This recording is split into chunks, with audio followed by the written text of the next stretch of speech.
আসসালামু আলাইকুম। ওয়ালাইকুম আসসালাম। কি খবর, কেমন ভাই আছেন? ভালো আছেন? আছি আলহামদুলিল্লাহ। কই যাইতেছো?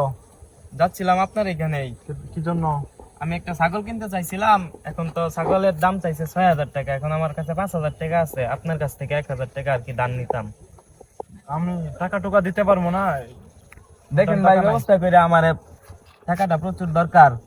দরকার তো ঠিক আছে, টাকা তো দিতে চাই, কিন্তু পরে তো পরিশোধ করার সময় তো দেয়া যাইতেছে তোমার পিছনে পিছনে আমার ঘুরতে হইব। না না, আমি দিয়া দিব, ঠিক সময় দিয়া দিব। ঠিক সময় তো বলতেছো, পরে তো তোমার পিছনে পিছনে আমার ঘুরতে হইব। না না, সমস্যা নাই, আপনি দেন, আমি দিয়া দিব সামনের মাসে। ১,০০০ টাকা দিলে পরিশোধ করবা কবে বলো তো? সামনের মাসেই। সামনের মাসে কয় তারিখ পরিশোধ করবা? সামনের মাসে ৩০ তারিখ পরিশোধ করে দিব। আচ্ছা ঠিক আছে, এখন দিতাছি, ঠিক আছে, কিন্তু ঠিক টাইমে দিও। আচ্ছা। নাও।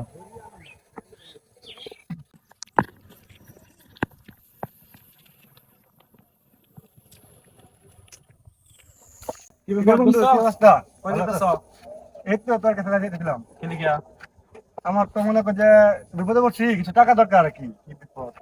এই দোকানদারকে দিয়ে দিয়েছিলাম আজকে কিছু টাকা দিব আর কি, বুঝছস? এখন তো টাকা আমার ম্যানেজ হয়েছে না, এখন তো তোর কাছে একটু যাচ্ছিলাম যে কিছু টাকা দিয়ে দেয় আমার এতে দোকানদারকে। দোস্ত, টাকা পয়সা তো খুব সমস্যা, এখন ইদানিং দেওয়ান যাইতো না, বুঝছস না? চেষ্টা করে দেখ বন্ধু, এখন তো মনে কর যে কথা দিয়ে রাখছি, যদি না দিই তো মনে কর যে আমার কথাটা বরখাস্ত হয়ে গেল আর কি। কত লাগবে তোর? ২,০০০ টাকা দিলে চলবে বন্ধু। তুই বন্ধু মানুষ, তোরা তো না দিলে পরে মন খারাপ করবে, কিন্তু ঠিক টাইমে দেয়া দিস। ঠিক আছে। টাকার কারণে কিন্তু বন্ধুত্ব নষ্ট হয়, জানাস তো? ঠিক টাইমে টাকাটা দেয়া দিস, সামনের মাসে বেতন পায়। ওকে? ঠিক আছে বন্ধু, ওকে, ধন্যবাদ বন্ধু। আচ্ছা ঠিক আছে, ভালো করলি আমার। ওকে। ভালো আছেন? আসো আমরা এখানে বসে একটু আড্ডা দিই। হ্যাঁ, কি খবর, পড়াশোনা কেমন চলতেছে? ভালো হুজুর, আপনার কি খবর?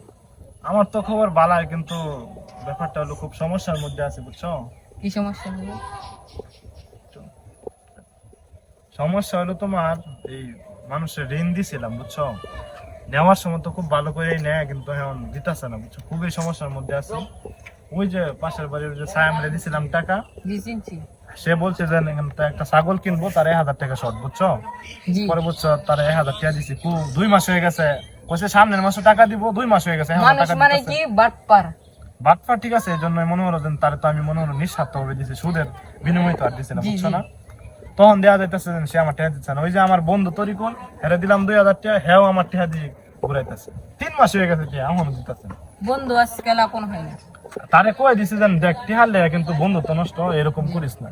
তবু দেওয়া যাইতেছে, হয় না, বুঝছো না? এখন তো আপনাদের বন্ধু টিকে থাকবে না টাকা না দিলে। হ্যাঁ ঠিক আছে, কিন্তু এখন দেওয়া যাচ্ছে, এইটা সমস্যার কারণে এখন নিয়ত করছি।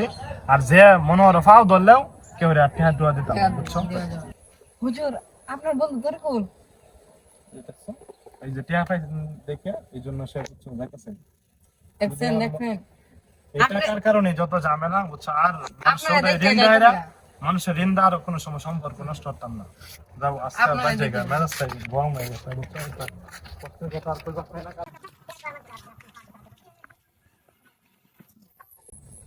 নাসির ভাই, কেডা? নাসির ভাই বাড়িতে আছেন? কেডা আইছো? ভাই আমি জয়, আসসালামু আলাইকুম। ওয়ালাইকুম সালাম, কেমন আছো? এই তো ভাই ভালো, আপনি কেমন আছেন? আছি আলহামদুলিল্লাহ। ভাই অনেক বিপদে পড়ে আপনারা আইছি। কিসের বিপদ বলো তো? ভাই আপনি ছাড়া তো জানেন আমার নাই কেউ। এই ত্রিভুবনের মধ্যে আপনি ছাড়া ভাই আমার নাই কেউ সাহায্য করার মতো। আর আপনি একমাত্র আমার সাহায্য করতেন ভাই। ভাই আমার বউটা ভাই হসপিটালের মধ্যে ভাই সিজার করবো ভাই, অনেক টাকা নাই ভাই, 10,000 টাকার খুব প্রয়োজন, আপনি আমার টাকাটা দিন ভাই, অনেক বড় উপকার হবো ভাই এই হেল্প ছাড়া ভাই অন্য হেল্প ভাই। আপনি ছাড়া আমার নাই কেউ ভাই, ভাই মাত্র 10,000 টাকা। নাসির ভাই, ভাই আমি ভাই কেন ঋণ ভাই আমার বউটা হসপিটাল ভাই। আমি বুঝছো খুবই কষ্টের মধ্যে আছি ভাই, টেহা লাগে। শোনো শোনো, তুমি তোমার কামলে তো লাভ হইতো না, টেহাজ কাম তো আর মুখ হবে না। তুমি আমার কথাটা শোনো, যাও ওই যে অমুক বাড়ির মনে করো, ওই যে দেও বাড়ি সায়াম রে 2,000 টাকা দিছিলাম, বুঝছো? সে আমার টাকাটা পরিশোধ করতেছে না, আমার বন্ধুর 2,000 টাকা পরিশোধ, আরেকজনের কাছে 5,000 পরিশোধ, এবার 50,000 টাকা আমার সেটেন পাই না। আরে ভাই জয় আর সাইমের মধ্যে তো পার্থক্য বুঝতে পারবেন। আমি তো আর সাইম না বুঝে কি 50,000 টাকা আমার 5 পয়সা পাইতাছে না ভাই। এই যে আমি আপনাকে কইতাছি, আপনি আমার 10,000 টাকা দিবেন। মনোরঞ্জন যে আমার সারাটা হইলে 60 টাকার মধ্যে যে টাকা উঠবে, কিন্তু 20 মিনিট লাগে আপনি 10,000 টাকা আমি দেব আগে। না ভাই, আমি তোমার এই হেল্পটা করতে পারতাম ভাই না। আপনি একটু ম্যানেজ করে দিন ভাই, অনেক বিপদ আছে ভাই। ঋণ দিতে মন চায় না, মানুষ এত বুঝছো প্রতারণা করে।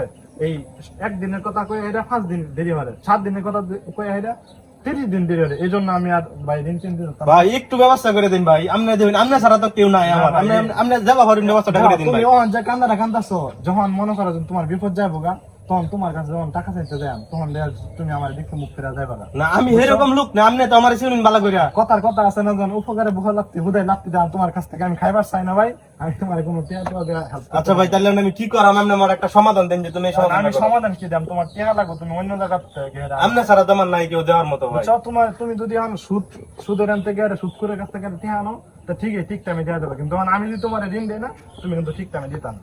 আপনি টিয়াটা আমি ওই যে আমি যেটা কইছি সারাটা ভাই জানার পরের দিন আপনার আমি টিয়াটা দিলাম ভাই। আচ্ছা ঠিক আছে, তোমার এই কান্না দেখে আমার মনটা গলছে, এই জন্য আমি তোমাকে মূল্য দিতেছি। এই যে এখানে 10,000 টাকা আছে, তুমি ঠিক টাইমে দিয়ে যাবে। ভাই আপনি যে আমার কি বড় উপকার করছেন ভাই, এটা বলার বাইরে ভাই। ভাই ঠিক আছে ভাই আপনি আনছেন ভাই। তুমি ভাই ঠিক টাইমে আচ্ছা ভাই, আপনি টিয়া ভাই আসবেন, সমস্যা নাই, আমি কই দিছি আমার জবান এক জবান। টিয়া দিব 10,000 টিয়া বেটা, টিয়া দে আলাম তোমার বেটা। একবার যখন আমার হাতে আইছে এই টিয়া নিতে নিতে তুমি মনে করো যে একবার শেষ হয়ে যাবা, তারপরে তুমি টিয়া পাইতা না, মনে করো যে এটা জীবন গ্যারান্টি, এই জন্য নিলাম। আসসালামু আলাইকুম।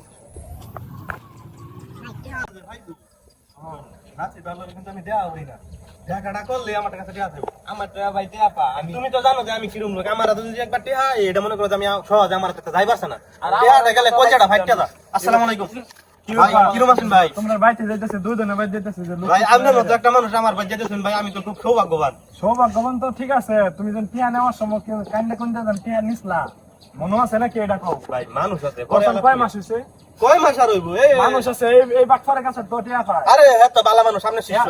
1000 টিয়া দিছি 4 মাস আগে, আসলে? টিয়া দিগা উনি দিছে নাকি? এ ভাই টাকা দেন না কেন? তুমি মেয়ারাম লোক মিয়া, মানুষের টিয়া না ধরে যাও মিয়া, আমি আমগো দিয়া দাও। মানুষের টিয়া না ধরে যাও, এটা কিরম আব্বা? তারে বক কেন ভাই, তারে তো মাত্র 1000 টিয়া দিছি। তোমার টাকা তো দেবা। না, আমার দিছো শোনো, না, শোনো, আমি তো- শোনো, তারে তো 1000 টাকা দিছি, তোমার দিছি 10,000। আরে ভাই আপনি হেই জায়গা তার দিন গেলে তার আগে তোমার টিয়াটা দিছি। পুরো হাত টাকা কোন দিন গেছে?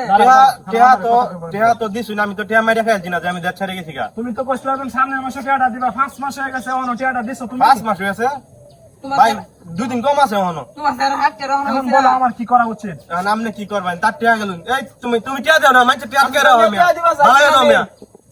আমরা এলাকার মানুষ না, তুমি টিয়া নেট কে রাও মিয়া। শোনো, শোনো, আমরা বড় ভাই মিয়া। আরে আমার তো দেমি বেটা, আমার তো ভালো ঠিক আছে। তুমি টিয়া দাও না বেটা, হ্যাঁ? শোনো, শোনো, শোনো। বুঝলা একটা লই লাগে। তোমরা যেন আজকে তো দিতে পারতে না, কবে না কবে তোমার কাছ থেকে টাকা পাই তার কোনো শিওর নাই। না ভাই ভাই ভাই, ঠান্ডা মাথায় শোনো, আরে ভাই শোনো, শোনো। আমার টিয়া কোনো চিন্তা করেন না, আমার টিয়া ভাই ভাই। শোনো, তোমরা একটা লেকচার নিলে তো আমার লাভ নাই। না আমার কেমনে ভাই ভাই, বন্ধুর গলি মিস আছে, জয়ের টিয়া মিস নাই শোনো, মিয়া। শোনো, শোনো, এমনি এটা জ্বালায়। ওদের লেকচার দিও না, শোনো। মোবাইল দেন জমা। আরে মিয়া তুমি মিয়া, ঠান্ডা মাথায় একটা কথা শোনো। মোবাইলটা নিন। বুঝছো, এই যে তোমার ঋণ দিছি, তারে দিছি আরো মনে হয় 15-20 জনের কাছে আমি এরকম টাকা পাই, প্রায় 50,000 টাকার উপরে টাকা পাই, ঠিক আছে? কিন্তু এই যে মনে করো আমার 50,000 টাকা দেন তোমার কাছে পয়লা রয়েছে, 5টা পয়সাও কিন্তু আমার কাছে আসতেছে না। না 1 বছর ধরে আইবো, আইলে মনে হয় সব এক লগে, আমি এই চিন্তা করি না। এই কবে আসে না জি না না। আসে তার তো ঠিক। আসসালামু আলাইকুম। আসসালাম। ভালো আছেন হুজুর? ভালো আছেন না? হুজুর ভালো আছেন না? কি আলোচনা করতেছে? যদি তারা একটু কথা কইবার দেয়, আমি একটু শুনুন, আমি কি ভুল টুল কই নাকি? এই যে মনে করো তোমার কাছে যে টাকাগুলা দিলাম, এই টাকা থেকে আমার কোনো লাভ আসতেছে? ভালো মতো মনে হুজুর টিয়া নিয়ে কে রাও মিয়া, সব ভালো রমিয়া। শোনো, শোনো, সমাজ ভালো রমিয়া। শোনো, শোনো, তোমরা মাত্র 1000 টিয়া মে দিতে রাও না হুজুরে মিয়া। শোনো, তোমরা চুপ থাকতে গেছি, কথাটা শোনো। তোমরা কাছে টাকা দিছি, আমার 1 টাকাও লাভ আসতেছে না কিন্তু। তো এই যে তোমরা টাকা দিলাম, তোমরা যেন আমার সাথে প্রতারণা করতেছো, আমার কাছে যদি আরো লোক আসে আমি কিন্তু টাকা দিব না। কি কারণে দিব না? কারণ এটা দিলে আমার দেখো প্রয়োজনের সাথে তোমাদেরকে দিছি, কিন্তু তোমরা কিন্তু এটা বুঝো না, ঠিক আছে? উল্টা আমার সাথে খারাপ বিহেভ করতেছো আর ঠিক টাইমে টিয়া দিতেছো না। এর ফলে আমার কি হইতেছে যে আমি আর ভবিষ্যতে এই ঋণ না দেওয়ার জন্যই আমার এই এটা সিদ্ধান্ত এটাই সিদ্ধান্ত নিতেছে। আর কারণে টাকা দিব না। বুঝছো, 10টা বছর পূর্বে কিন্তু ঋণ কথা ছিল, শুধু তোমাদের মতো কিছু খারাপ লোকদের কারণে। এই যে মনে করো ঋণ নিয়ে যান পরিশোধ করো না, এই সকল খারাপ লোকদের কারণে আজকে ঋণ পাতা নাই। এই জন্য সুদ করে আজকে সমাজে খুব বেশি প্রচলিত হয়েছে, হ্যাঁ। ঠিক আছে? এই জন্য মনে রাখবা হুজুর একটু হ্যান্ড দাও কই। ঠিক আছে? অন্তত আমি কি ঠিক কথা বলতেছি? হ্যাঁ, ঠিক আছে। আপনি তাদের উদ্দেশ্যে কি বলবেন? এই তাদের মতো কিছু খারাপ লোকদের কারণে আজকে ঋণ কথা উঠে গেছে, সুদ কথা এখন প্রচলিত হয়েছে। এখন তাদের উদ্দেশ্যে আপনার কি বলার আছে আপনি বলেন। আসলে ভাই ঋণ দেওয়াটা এটা অত্যন্ত ফজিলতের কাজ। রাসূল সাল্লাল্লাহু আলাইহি ওয়াসাল্লাম বলেছেন কুল্লু কারদিন সাদাকা, অর্থাৎ প্রত্যেক ঋণই হলো সদকা। অন্য একটা হাদিসের মধ্যে এসেছে রাসূল সাল্লাল্লাহু আলাইহি ওয়াসাল্লাম বলেছেন কিছু 1 টাকা দান করার থেকে 1 টাকা ঋণ প্রদান করা 18 গুণ বেশি সওয়াব। কিন্তু এই প্রথাটা আমাদের সমাজ থেকে উঠে যাচ্ছে কিছু অশালীল মানুষের কারণে।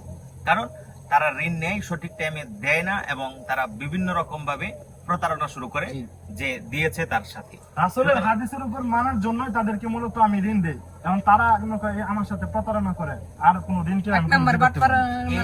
এই আজ থেকে 15 থেকে 20 বছর আগের দিকে তাকান, দেখবেন এই সুদ প্রথা একেবারেই ছিল না, কিন্তু বর্তমানে সুদ প্রথা প্রত্যেক ঘরে ঘরে ধরতে গেলে শুরু হয়ে গেছে। এই একমাত্র আমাদের এই খারাপ আচরণের কারণেই এমনটা হয়েছে। আমরা আজ থেকে সুদ প্রথাকে বয়কট করে ঋণ প্রথা আবার কর্জে হাসানা যেটাকে বলে সেটা আবার চালু করব, এবং প্রত্যেকেই যাতে আমরা নিজ নিজ অবস্থান থেকে সঠিক থাকতে পারি সেভাবে আমরা চলবো। হুজুর, ভুল হয়ে আছে আমি বুঝতাছি না। আজকে আমনে বাড়ির যাওয়ার আগে মাফ করে দিন আপনারা, আমরা যে কয়দিন লেট করছি হুজুর, এটা লাগে আমরা মাফ করে দিন, আন্তরিক ভাবে দুঃখিত। ঠিক আছে দিয়ে দিও, বুঝছো? এইগুলো করা উচিত না। দিয়ে দিও। ঠিক আছে, আচ্ছা হুজুর, আমরা বাড়ির যাওয়ার আগে আমরা টেহাল হইতাছি। আচ্ছা ঠিক আছে। দর্শকদের উদ্দেশ্যে আমি এটাই বলতে চাই যে আমরা যারা ঋণ দাতার কাছ থেকে আমরা যারা ঋণ নেই, আমাদের উচিত ঠিক টাইমে ঋণটা পরিশোধ করা। এর ফলে ঋণদাতার কাছ থেকে আমরা সঠিক সময়ে টাকা পাবো। আর আমরা যদি যে তাদের মতো এরকম প্রতারণা করি, ঋণ নিয়ে যদি আর ঋণদাতাকে টাকা না দেই, তখন দেখা যাচ্ছে এই ঋণ প্রথাটা আস্তে আস্তে উঠে যাবে। আমাদের এই খারাপ আচরণের কারণে, আমাদের এই প্রতারণার কারণে আজ ঋণ প্রথা নাই, আজ সুদ প্রথা প্রচলিত হয়ে গেছে। তাই এখানে যারাই শুনছেন এবং যারা ভবিষ্যতে শুনবেন, তাদের প্রতি আমার অনুরোধ, যাদের কাছ থেকে আপনারা ঋণ আনবেন তাদের টাকাটা সঠিক সময়ে পরিশোধ করে দেওয়ার চেষ্টা করবেন ইনশাআল্লাহ।